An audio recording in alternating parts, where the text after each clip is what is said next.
Hello, everybody. Welcome back to the Forward Podcast. I know. Where did we go? It's just been a bit of a little break here, I should say. So, hey, thanks for tuning in. My guest this week is without a doubt my favorite artist in the world, and fortunately for me, has gotten to be a really good friend of mine, Ed Ruscha, and Ed's arguably the most important living American contemporary artist.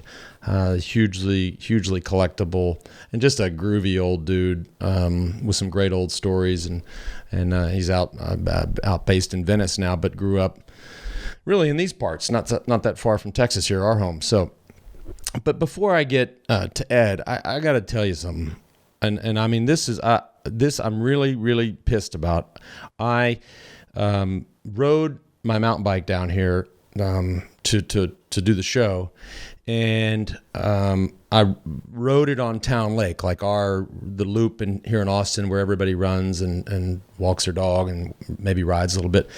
And our city we now have these electric scooters, these e-scooters that people, commute to work on or go to the store, whatever they do, I don't know. But which is great. One less car on the road is always a good thing. I didn't see anybody out working on them today or commuting to work, but there were hundreds of them on the trail.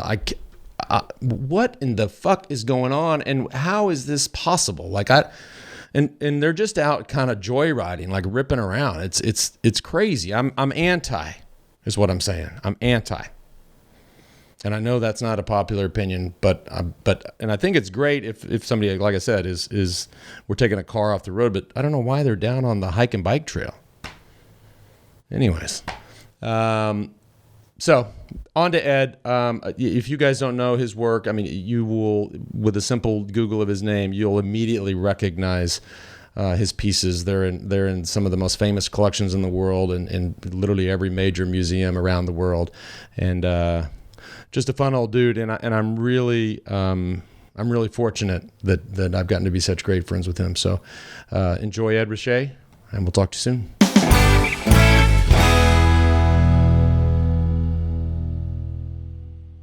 Ed, thank you so much for coming over here. Thank you, Lance. Yeah. Do you remember? Pleasure. Do you remember the first time we met? Because I do. If memory serves me right, it was Nobu in Malibu. Right. Yeah. And I was there having dinner with McConaughey, Matthew McConaughey, and you were with Don Rickles. Yes. And I was sitting there, and I didn't even see you guys, and I was just coincidentally, I was a huge fan of yours and had a few pieces at that time. So, but I hear this voice from behind me. And he says, "Hey, kid. Hey, kid." And I turn around, and finally I realize this guy's talking to me. I turn around, it's Don Rickles, and I had just retired. And he said, "What are you going to do next summer?" And it was just so classic. And I was like, and then he turns and he says, "Hey, meet my friend Ed." And you say, "I'm Ed Ruscha." I was like, holy shit. Ed Ruscha. Like, it was cool to meet Don Rickles, but it was like 1,000 times cooler for me to meet Ed Ruscha. And of course, McConaughey's just sitting there going, "What's happening here? This is what's the damn deal?" Yeah, that whole Don used to rib me. He would say things like, "Hey, kid, come and paint my kitchen," and I'd say, "Yeah, okay, I'll do that, but my new style is polka dots." Damien Hirst. Oh, he was sweet that night. That's the first and only time that I ever had the opportunity to meet him. But he's an old homie of yours, clearly. Yeah. Your whole, and as when I do these, I sit here and read about everybody's lives and where they were born and where they moved and what they did. And for whatever reason, because I had never done this with your life, but I always thought you grew up in Stillwater, Oklahoma. It turns out you were born in Omaha and then raised in Oklahoma City to what I now know seemed to me a very religious family. Semi-religious. Supposedly Catholic, yeah. Catholic-ish. Yeah. And father was sort of rigid, but mother never really went to church at all. So I was kind of caught in between, and then eventually I drifted away and went to public schools. Right. Got myself out of Catholic school after I had my knuckles beat a few times. Yeah, I'm done with this. Didn't like it. No. Yeah. Right. And then it just went on from there. And then eventually hop in your car and drive. Yeah, and then I drove to California in age 18 and went to art school. Yeah. And I like California. It was a swank culture. Yeah. It still is. Yeah. Was there any, because in that time it would have, if you're driving west from Oklahoma, obviously California being the destination, Los Angeles, you have two choices, Los Angeles or San Francisco. One could argue at that time, San Francisco had a bigger scene, maybe more opportunity or more inspiration, I don't know what, but was that ever on the radar?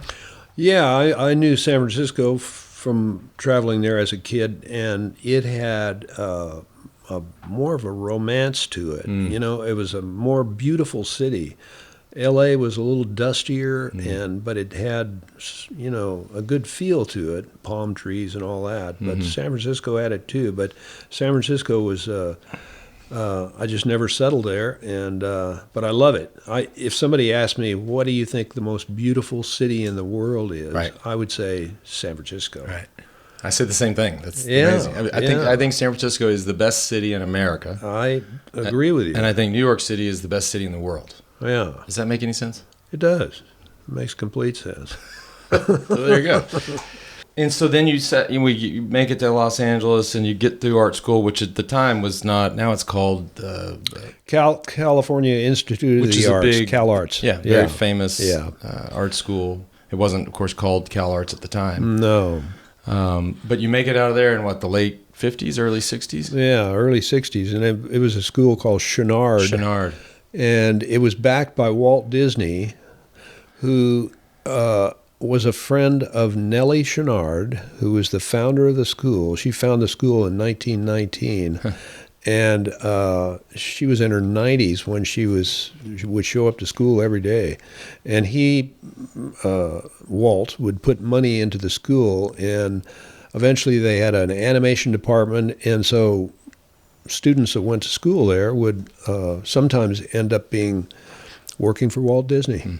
And so it was kind of a system, but they also had a great fine arts department, which is where I got hooked. And I also read in one of these articles today that you were speaking about your mother and father, that your mother she was into music, into the arts, and that's where you got your inspiration.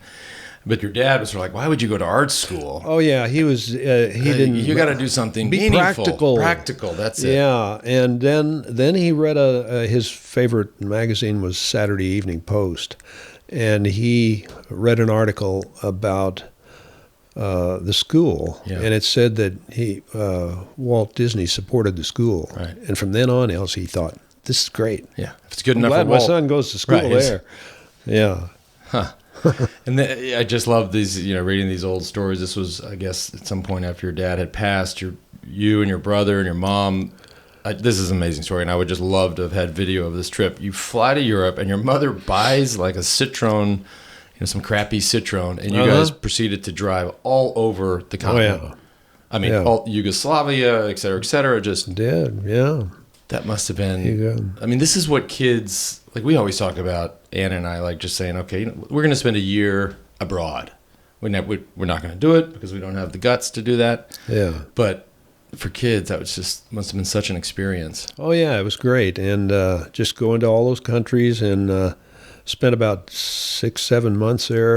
It was terrific. Wow. I didn't get the impression it was that long. And then you stayed back. Finally. And then I appreciated it all and learned from it, but I never had any urge to live there, like, hey, go to Paris and be an artist, Right. Nothing like that. Right. So I was eager to actually get back to California. Yeah. The Western U.S. That's right. And you love the desert. Mary, I'm talking about Mary Dean, who's been your longtime assistant, who's super close homie of mine. But she was telling me your love for the desert, and Ed will go out in the desert for a week and plant his trees and measure his trees. I don't know what the hell. Splash water on the A ground. little bit of water on those trees. I mean, I'd go, just so you know, I'd go crazy. I'd go absolutely berserk.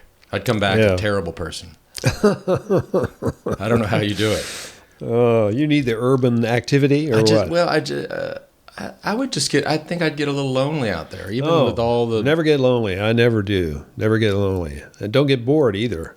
Wow. So that's an affliction, I guess, I have to live with. No, I think that's a talent. That's a rare talent. I think most people get bored. So at which point, because it's...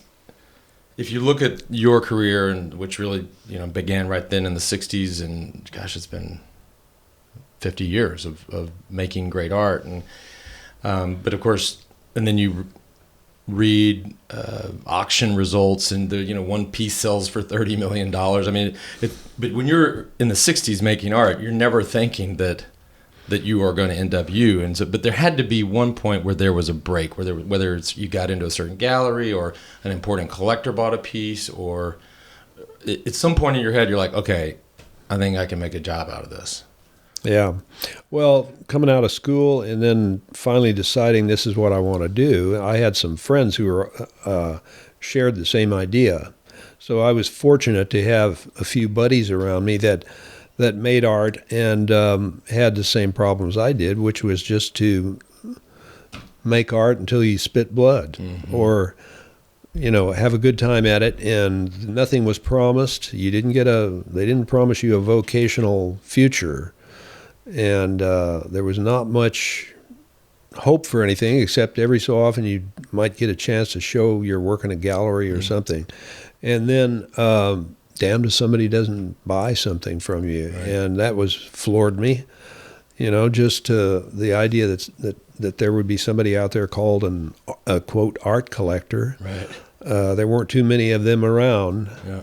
And then it just kind of went from there. And but we always had secondary jobs, like I painted signs, and I worked for a funny company named Sunset House, where they produced cheap Japanese kind of tchotchkes and things, bird houses that had pencils and crayons in them for kids, and you'd write their name on the top of it, and you'd do 400 of those a day at a nickel a piece. And you're like, I hope this art thing takes off. Yeah, so rolling in dough for a couple of months, enough to keep me alive. Yeah. Yeah, and I guess at that time there was, I know you're represented by Gagosian and probably worldwide, I guess, but there was none of that. There wasn't a Gagosian or God. I read this story the other day about Mary Boone. Did you see this story? I heard about it yesterday. She got indicted for tax evasion. This is totally unrelated to anything we're talking about, but and they dinged her for $3 million, and I mean, oh boy. Anyway, I heard about that. There were none of these kind of monster gallerists that we have today that are huge businesses. Yeah, there were a few of them. Like Leo Castelli was a very well-respected dealer and had a great gallery in New York. And you went by when you came back. I know the story. You came back from Paris with the work that you had created in Paris, and just stopped in unannounced, no invitation, no cake, and said, "Hey, check this out." And I guess you hassled him for 12 years, and then finally he Right, that's as the story goes. That's pretty accurate, yeah. And eventually started having exhibits with him, and he became my dealer there for, 20-something years. And but he was terrific, and kind of old school European gentleman kind of person. And he's no longer alive?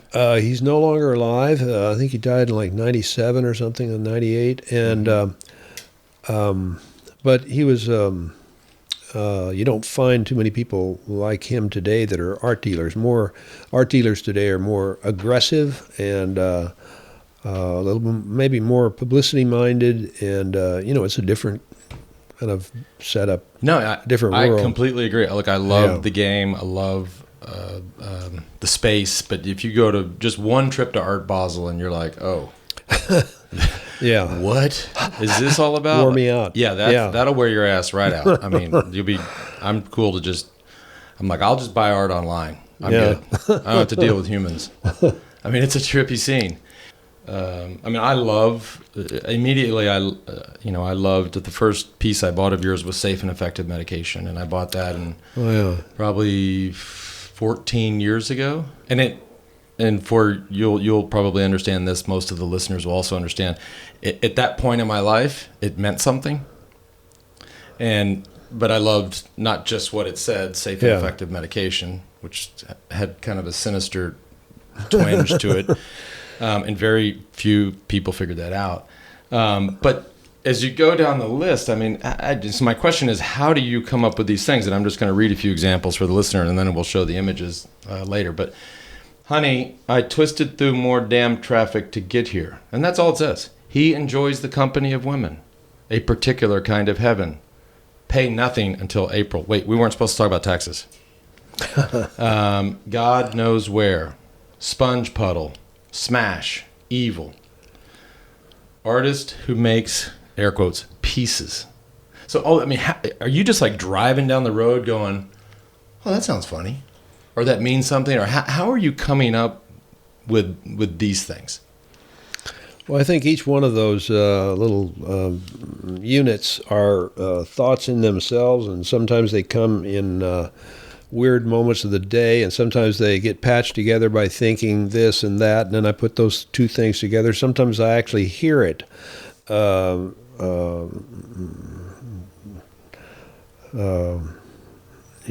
Twisting through more damn traffic today. I forget exactly where that comes from. Mm-hmm. But let me give you an easier one. Cold beer, beautiful girls. Yeah, now that was a sign that I saw in sort of an outpost bar out in the tundra somewhere. I forget where it was. Maybe up in, I've never been to Alaska, so maybe Montana, somewhere like that. Yeah, that reminds me. I think it was the first tour. There was a strip club down on way on South Congress called. Oh God. Anyways, I forget the name, but this was in the day when the marquee was, they had the big stick and they put the letter. This is '99, so they put the letters up. And my buddy took a picture of this, and it was also in the day where they actually printed out photos, which is hard to believe. It said, "Cold beer, hot babes, go Lance." Hey, that sounds better than mine. Well, it reminded me of, God, what's the name of that place? Mind if I use that? You can, if you want to make a piece, I'll find a home for it. I promise. But no, it's so witty and just like so, oh, here's the oof piece. There's a great story behind the oof piece. And then, of course, I guess the most recent piece of yours that I had, which I really, really love, and it's been featured in a bunch of stuff, but photos and photo shoots, is that was then, this is now. And if any, we obviously have this great bond with the piece, Vital to the Core, which we can talk about. But at this point in my life, everything that we're doing sitting here right now, that was then and this is now. And so to me, I love that piece. I've been fixated on that and thinking about the way things used to be, and then today reflecting on that. So I make something out of it, and so I photographed old buildings back then, right, like in the 60s, and then I come back and I do the same thing today. So the time between then and now is in junior high school, I put my hand through a window and really cut myself bad, sort of a mistake type of thing. And I ended up with a scar on my inside here on my wrist. And I, for some reason, 1960, I photographed my wrist because I was thinking, well, I'm going to just do this. After while it was cut? After it was all healed and everything. Yeah. And then I'll photograph this and see what it looks like in a couple of years. But I want to photograph this scar I have. And so I left it and forgot about it for 50 years or so. And then one day thought, well, I'm going to photograph it today. And it's almost gone, but it's still there. But that was then, this is now. So it's seems to be an issue in my life. Right. It's an issue in everybody's life, actually. Yeah, that was then, this is now. And then the other great story, which and this Mary Dean is a big part of this story too, is the Texas Sheiks piece, which sits on this for the regular listener viewer. They would have seen this piece and all the other shows, but I'll never forget. Mary sent me the CD. Yeah. I don't know if you know the story or not, but she sent me the CD with the cover art. Okay. And I was in Malibu shooting a commercial, which was just perfect timing. And I see the CD, or I had just seen it. I called Mary immediately. I said, "Okay, where is the original?" "Well, it's sitting right over here." I said, "Well, can somebody please drive it to Malibu right now?" And somebody, I don't know, some guy showed up with this amazing piece, Texas Sheiks. Yeah. And I said, "Mine, take it." It just had to have it. But there's a whole backstory there. Is it Stephen Doster? Who was Stephen Bruton. Stephen Bruton, the guitar player. Yeah. Who lived in Austin, a local legend. Oh, yeah, really, yeah, I knew Stephen, yeah. And they asked you to do the cover art. And Jeff Muldar was part of that too, and they made the John music. Nicholas Yeah. from Austin and Bruce Hughes. And yeah. Yeah, so they did this last record was when Stephen was sick. Mm-hmm. So it was like going to be this big kind of fun thing for Stephen to do. Cindy Cash Dollar was here, and they all played and recorded it down here. And then asked Ed if he'd do the cover, and that's what he came up with. So great. Yeah. So and I leaped at it because, the deviousness of the phrase Texas Sheiks. Right. Well, you like devious things. Yeah, I guess so. This we know. I guess so. So do I. So do I. And then the other last final story with regards to your art and our connection is, I used to call it a terrible decision, but it is what it is, and it actually ended up being a good thing for me. I came back to cycling in 2009, and in and around that, we knew that there had to be more to the story. You couldn't just come back to try to win the Tour de France. There had to be an initiative, a nonprofit initiative. So we created this whole initiative for Livestrong. We're going to raise a bunch of money and also have an art component. So we were gonna have all these artists donate pieces, and hopefully they put some yellow in there, and we'll auction that off and raise more money. And then they said, "Okay, Lance, start calling these artists." I'm like, shit. I said, okay, well, my favorite artist in the world is Ed Ruscha. So I'm going to start with Ed Ruscha. Because if he says yes, then everybody will say yes. And so I nervously called you, and you were so sweet, and you immediately said yes, which was, thank you for that. And then, like I said, everybody fell in line. Everybody was in. I said, well, Ed's in. And the piece shows up, and it's vital to the core. And it took the breath out of me. And I don't know if you remember, but I called you and I said, Ed, this is, of course, was going to be put up for auction for anybody to buy. Yeah. But I knew that I would be at the front of the line. I knew not at the front of the line, but nobody was going to outbid me. I said, I have to have this piece, and I have to have it because I called you and I said, what, vital to the core? What's going on? What is that all about? You remember what you said? No. You said, and I hope this is still true. You said, well, Lance, that's what I thought of when I thought of you. Okay. And it just, I was like, this fucking guy's legend. I love this. It's amazing. So, and it's still, I take it everywhere. I told you earlier, like it goes between both houses. Like it does not leave. That's great. Our fireplace. So, what do you like to collect? I mean, over the years, you talked about these old homies. I don't know who they were. I mean, I collect a little bit of art, but I do have a sort of a fixation on this thing called Fore-edge painting, which are paintings on the sides of books. And a lot of these Fore-edge paintings, it's been an art form for a couple of 300 years. And probably started in Italy, but it's now mostly comes out of England. And a lot of these things are, you look at the side of a book and you don't see anything, but then if you fan the pages out, you see images. And sometimes you can turn the book around and fan it this way, and you see an entirely different image. So this is just a random book. Yeah. So if you looked at it like this, you would not see anything? You wouldn't see anything. And then you open it up. I thought you were talking about they like paint on here. See, I'll show you. Okay. And then, so you don't see anything. And, well, there are artists who have done that too, and I've done that too, paint right here so you can see it. But if you do this, whang, like that, then you see this image. Okay. And a lot of them end up being like country scenes, like landscapes? Shakespearean landscapes and things like that. And then a double Fore-edge would be like this, and you turn it, and you get an entirely different picture. So I've got one that has a ship, and then the other side is a different ship. Right. So, and I got into collecting those things, and you know, they're curiosities, and not. You don't see too many of them around. No, in fact, I've never even heard of that. Yeah. I have no idea what you're talking about. Yeah. But there has, that's awesome and amazing. Yeah. I'll show them to you next time you I come know, to I my would studio. love, I was just going to say, next time I stop by, I got to Yeah. see it, because if you're that inspired by it, it's got to be I will cool. show you these things. But there has to, you have to, I know how you guys operated back in the day. Like, hey, I'll give you one of these, you give me one of those. Like, it must have been, must have some. Did that too, swapped with other artists. And, epic collections. Yeah. Yeah, it was fun. Fun to do that. It was a big, but part of me, like, reading about those years, you're like, God, what would it be like to, like, the parties back then? Like, I love to party. Like, those were like really crazy parties. Oh, yeah. I was like, he's not going to answer that?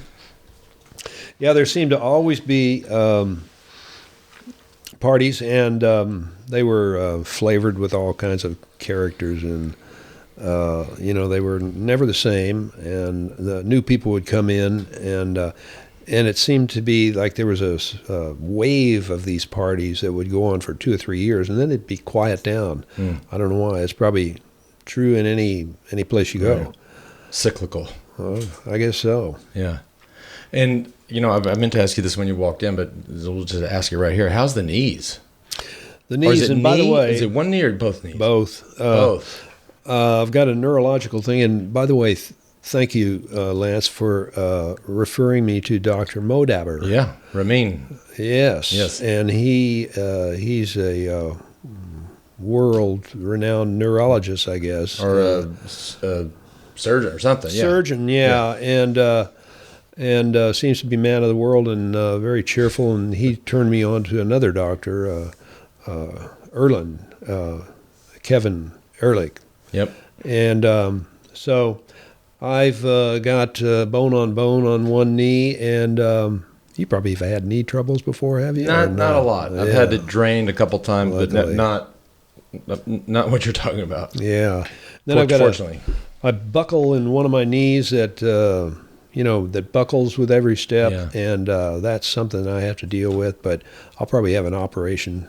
Yeah. So what are they going to do? Later. Knee replacement. Knee replacement. Double partial knee replacement. Yeah.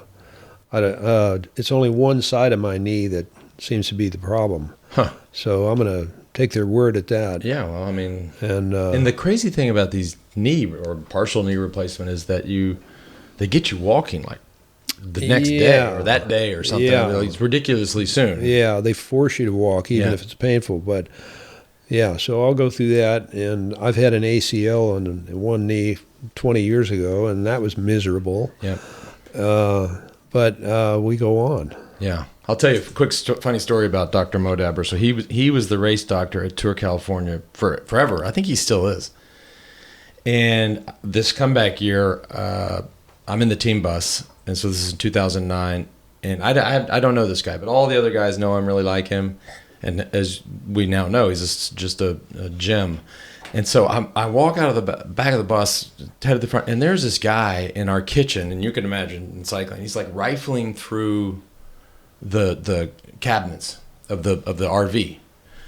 And I'm like, and I said, hey. That's my stuff. I said, who the fuck are you? And he's like, I'm the race doctor. I said, get the fuck out of here. And he just sprinted off the bus. And then we start the race, and all these guys come up to me like, dude, don't you know who that was? The race doctor, he's our friend. Blah, blah. I was like, well, I didn't know. It's some guy rifling through our stuff. Like, that's weird. And so then, shoot, a year later, I crashed in the Tour of California and cut my eye really bad and was going to need stitches. And I hear him as they call the race doctor, Ramin Modabber. Yeah. And again, straight back into the bus, and he's just about to go in with the needle to stitch up my eye, and he's about, quarter inch. And I said, "Hey, Doc," I said, "Can I say something?" He says, "Well, what's up?" I said, "Man, I'm really sorry for telling you to get the fuck out of the bus." Like when that thing is like right part of my eye. And he was just, he is a good dude. Yeah, he's a gem. What do you, because, and again, the listener will have to use their imagination a little bit because you paint and you photograph, right? And I think most people view you as a painter. I mean, that's what, but something tells me that you might almost view yourself more as a photographer. No, not really. I'm more of a painter, I'd say, but early on, I took a lot of photographs in gas stations and apartment buildings, things like that I kind of worked my way through that and made books out of all these all this whole endeavor. But at the same time, I was painting and haven't really used the photograph lately much at all, except for just kind of backup human interest kind of things, or whether if I want to record something that's on the desktop or what. Well, you did a book. You did Mix Master. Yeah, and I grew up in North Texas. I mean, we have the mix masters of all mix masters. Like, it's just stupid. Yeah. But also kind of cool. Yeah. So it's but that's what it is. That's a good term for it. Is mix master. Is that all these techniques come in and they sort of weave into each other, and then you've got like 2 or 3 things going at once, and then a couple of those things will drop off, and then you'll smooth out and start doing something else. And now it's back to painting. All right. Yeah. And you're still at it, man. I mean, you're constantly working, constantly producing works, which is I don't want to retire because everybody, all the greats, no chance for advancement. All the greats say that. All the greats say that. What is it? Because the way, and again, for the listener who's not in follows the art world or collects or knows anything about it, I mean, the way it seems the system seems a little messed up. You have the artist who sells his works to the gallery. The gallery then sells the works to a collector. And then eventually, as we saw with Smash that sells at Christie's for $30 million, then somebody sells that. Something's off with that model, I think. I don't know what, but it just feels. By the way, I don't know what Smash, when you sold Smash in 1963. 64, 65. Yeah, I think I painted it in 63. And for $100, who bought it for? Well, I think I sold it for probably $500 in 1965 or so. And it stayed with one person in Chicago for many years. And then I kind of lost touch with him. Next thing I know, that the thing is up for auction. And fortunately for me, I mean, the true home for all of my art would be museums. Right. And so that painting ended up at the San Francisco Museum of Modern Art. Because Larry Gagosian bought it. I guess Larry according bought to the internet. Through somebody at the San Francisco Museum. Right. Yeah. So they ended up with a painting, and that's true satisfaction all the way around, 360 degrees. Right. So I feel good about that. Well, I mean, that's the reason you're here in Austin is passing over part of your archive. It's not all. It's just part of the archives. Yeah. Here to the Blanton at the University of Texas. Well, or the Ransom Foundation. The Ransom. Yeah. I'm going to do something at the Blanton maybe in about a year and a half. Yeah. A project there, which will be a temporary exhibit. Yeah, and you guys were y'all were at the Ellsworth Kelly. We were just there today. Cathedral, or is it amazing? We just saw it today. Yeah, I heard it's great. Yeah. Why don't I go to stuff like that? It's like I'm like, I know, like, I see pictures. I'm like, that's amazing. Yeah. Well, it's 5 minutes from your house. Why are you? I got to park, and then you got to deal with human beings, and it's like, I don't know, man. I was just looking at the pictures, and you guys tell me it's good, and I'm like, cool. Like, seriously, like, and it's hot. I gotta walk from the car to the thing. No. So Life's a bitch. And again, this, I want to be a little careful here, but I'm just so fascinated by this.